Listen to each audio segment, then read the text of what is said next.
Ես Հարություն Մանուկյանն եմ եւ այսօր իմ նախորդ թողարկումների շարունակությունն է։ Իրան, Թուրքիա, Ադրբեջան, Ռուսաստան, Բրիտանիա, Ամերիկայի Միացյալ Նահանգներ եւ Հայաստան։ Եթե ժամանակը ների բարեկամներ կանրադառնամ նաեւ Չինաստանի, բայց մինչեւ սկսելը նորից մի քանի հարցերի պարզաբանում։ Նախորդ հաղորդման ընթացքում բաց էի թողել մեր նախկին նախագահ Արմեն Սարգսյանին։ 44-օրյա պատերազմից առաջ դեռ Սերժ Սարգսյանի օրոք նշանակվեց Հայաստանի Հանրապետության նախագահ։ Կարծես երկնքից ընկավ։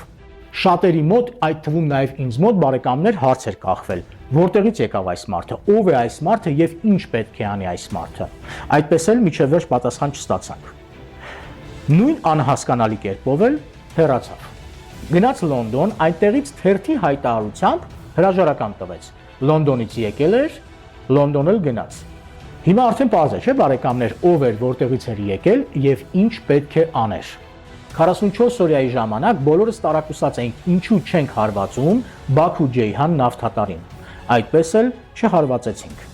Սա պարզօրինակ է բարեկամներ, թե ինչպես է Բրիտանիան երաշխավորում եւ ապահովում գազանավթատարերի անվտանգությունը։ Շատ չեմ մանանա, որովհետեւ բոլորս էլ գիտենք այս պատմությունը։ Ոչ մի պաշտոնական օֆիցիալ փաստեր, տվյալներ չկան եւ չեն էլ կարող լինել։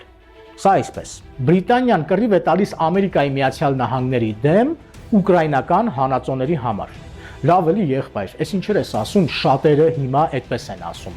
Շատ լավ։ Խոսեմ փաստերով։ Խոսքը գնում է 500 միլիարդ դոլարի մասին։ Քիչ թիվ չէ, որ ավելի պատկերավոր լինի, այսպես կանրադառնամ այս հարցին։ Հայաստանի Հանրապետության 2024 թվականի բյուջեն որքան է 7.5 միլիարդ դոլար, չհաշված դեֆիցիտը։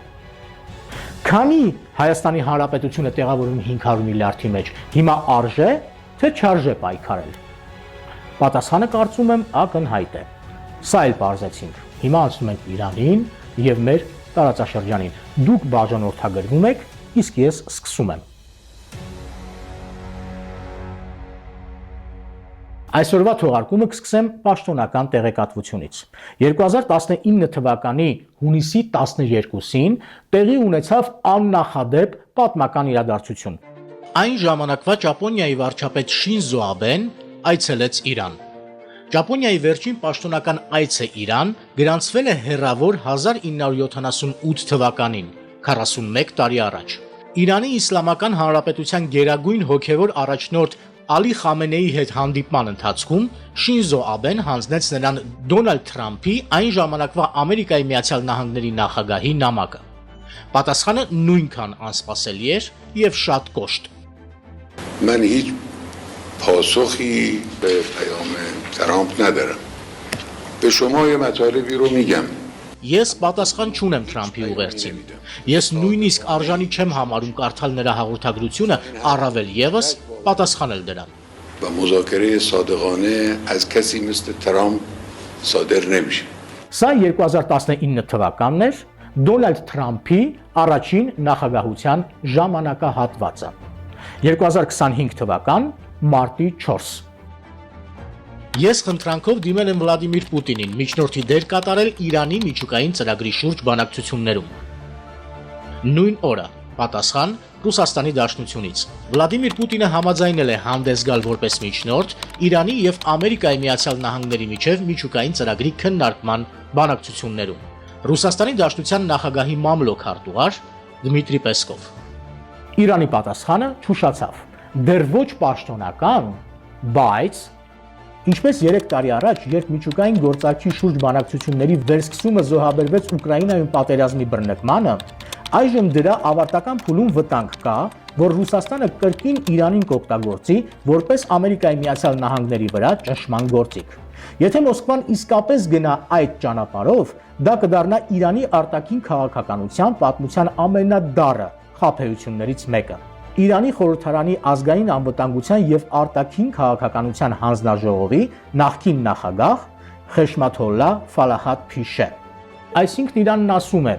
եթե Ռուսաստանը որոշի դառնալ Ամերիկայի Միացյալ Նահանգների դեսպանը Իրան-Ամերիկայի Միացյալ Նահանգներ գործընթացում,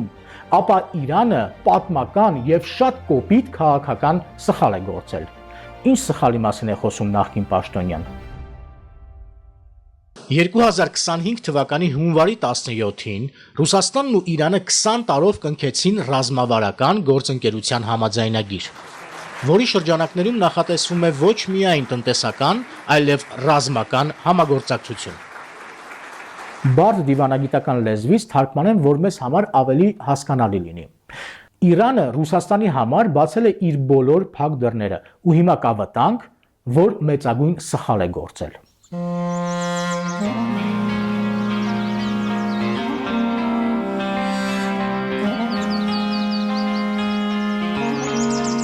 Իրանի պատմության էջերը դեռ առնահոսում են։ Իրանը մինչ օրս դեռ չի ապաքինվել դավադրություններից եւ դավաճանությունից։ Իրանը գիտի ինչ է նշանակում ներքին թշնամի։ I'm looking forward with the keenest anticipation. Ես անհամբեր սպասում եմ այն ամենին, ինչը պետք է տեսնեմ եւ զգամ այստեղ, ազատ աշխարհի ամենամեծ ժողովրդավարական երկրում։ Of the democracies in a free world.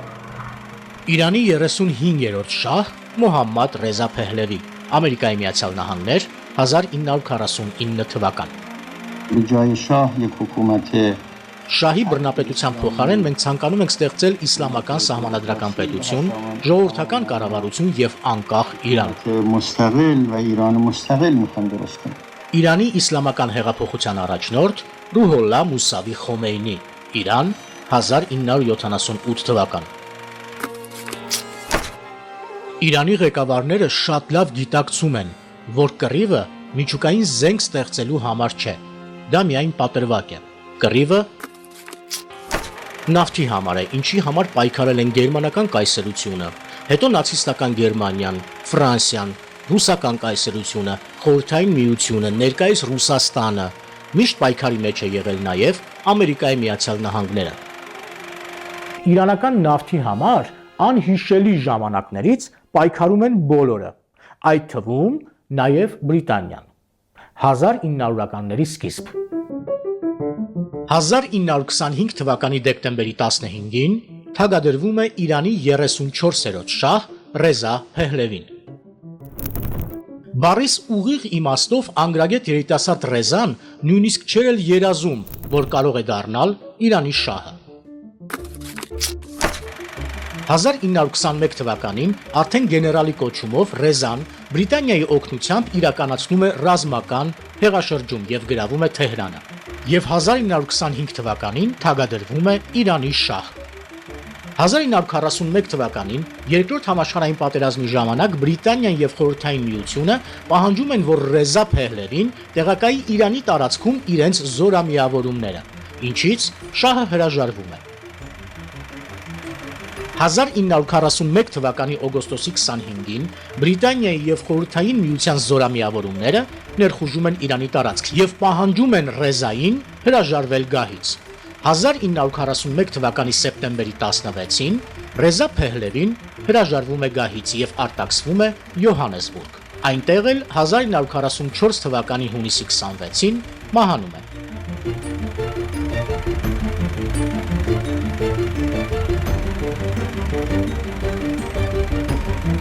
Բրիտանիան եւ Խորհրդային Միությունը համատեղ իշխանության են բերում Ռեզա Փեհլևու որդուն Մոհամմադ Ռեզա Փեհլևիին։ 1941 թվականի հոկտեմբերի 26-ին Ռեզայի որդի Մոհամմադը հռչակվում է Իրանի 35-րդ շահ։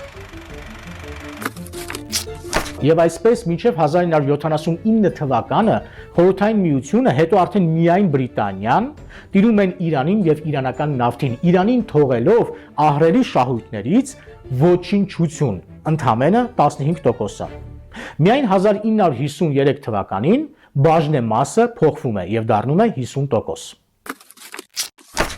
Սա Իրանի 34-րդ շահ Ռեզա Փեհլևիի դամբարանն է Իրանի Ռեյ քաղաքում։ Հիմա այն գոյություն չունի։ 1979 թվականին Իրանում իսլամական հեղափոխությունից հետո Այաթոլլահ Խոմեյնիի հրամանով դամբարանը քանդվել է։ من نیز پیام انقلاب شما ملت ایران را شنیدم. Ես լսել եմ Իրանի ժողովրդի կողմից ինձ ուղղված հեղափոխության ուղերձը եւ հարգում եմ այն։ Հուսով եմ, որ Իրանի ապագա կառավարությունը կհարգի սահմանադրությունը, սոցիալական արդարությունը եւ ժողովրդի կամքը, կպայքարի բռնության եւ կոռուպցիայի դեմ։ Ես այսօր հրաժարվում եմ գահից եւ հեռանում եմ Իրանից։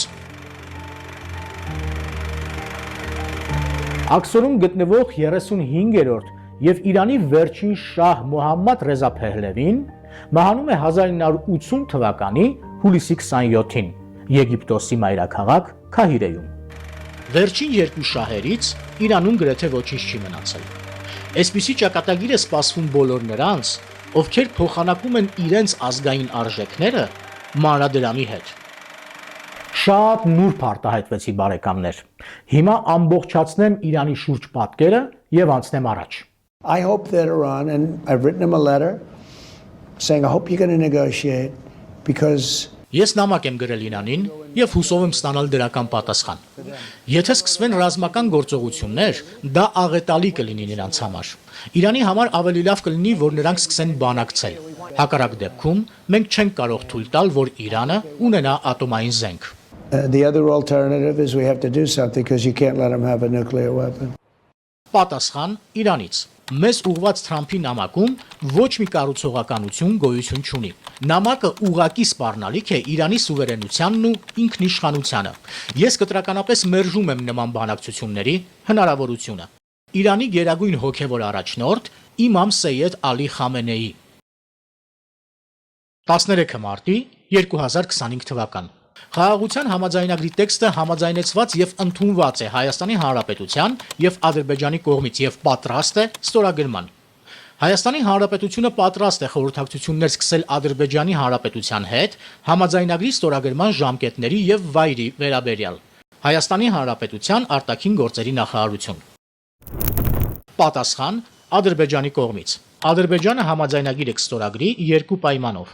Երբ Հայաստանը փոփոխություններ կկատարի իր սահմանադրության մեջ, վերացնելով Ադրբեջանի ինքնիշխանության եւ տարածքային ամբողջականության դեմ հավակնությունները։ Եվ երկրորդը, ԵԱՀԿ Մինսկի խումբը եւ համապատասխան կառույցները պաշտոնապես պետք է վերացվեն։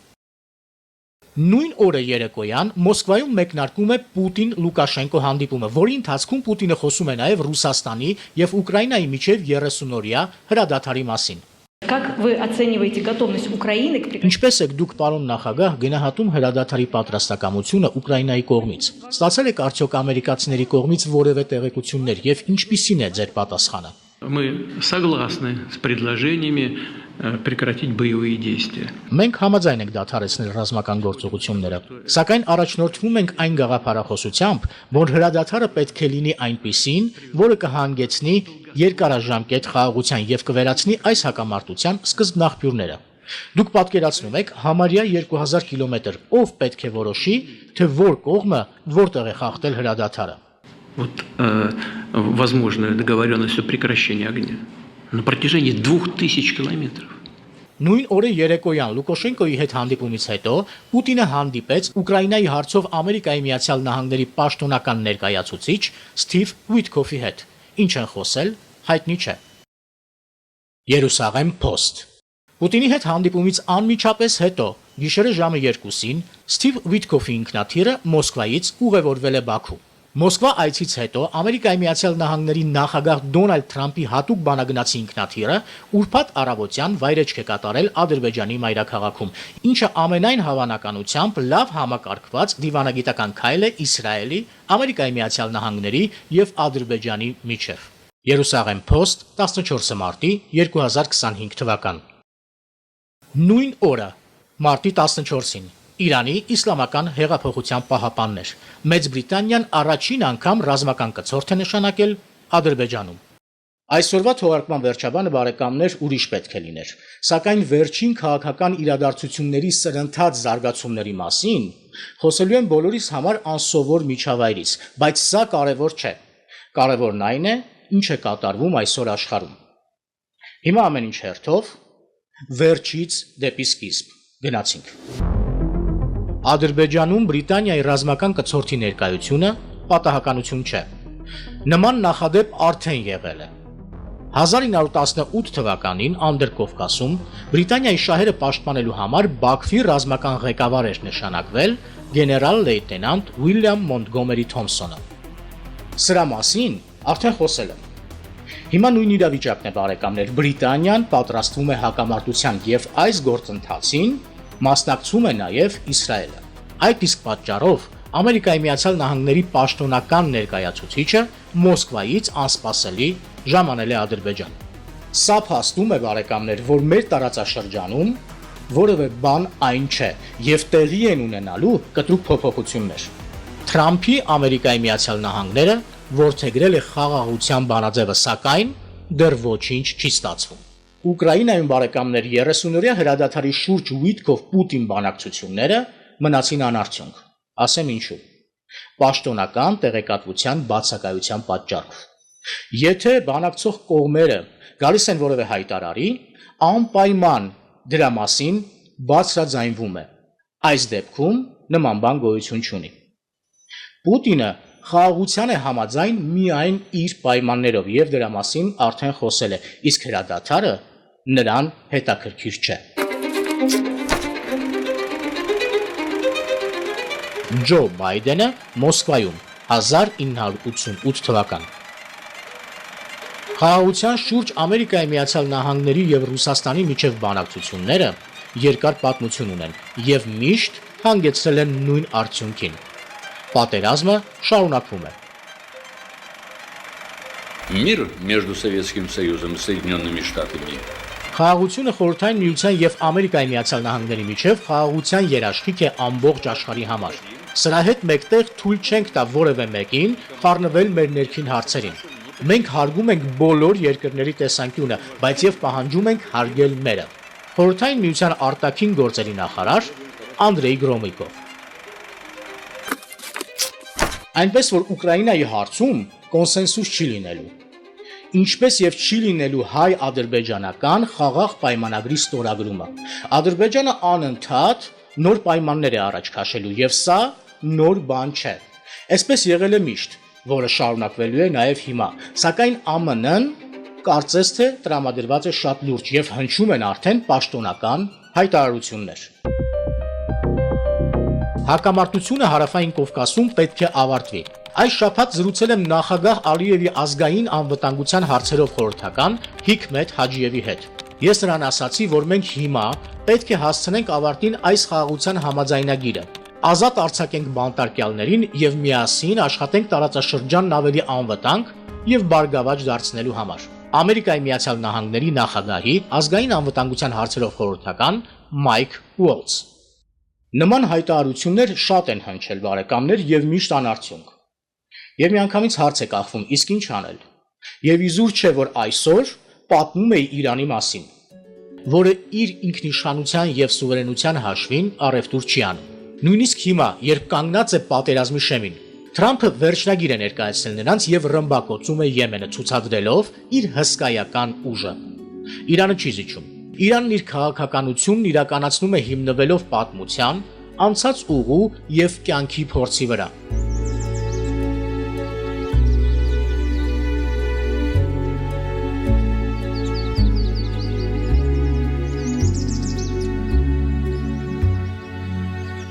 ԱՄՆ Իրան բախման ժամանակ մենք ոտնատակ ենք ընկնելու։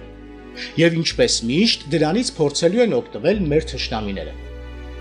Իրանի ղեկավարներին դեռ հաջողվում է խուսանավել այդ բախումից, բայց այս անգամ չի ստացվելու։ Նժարին դրված է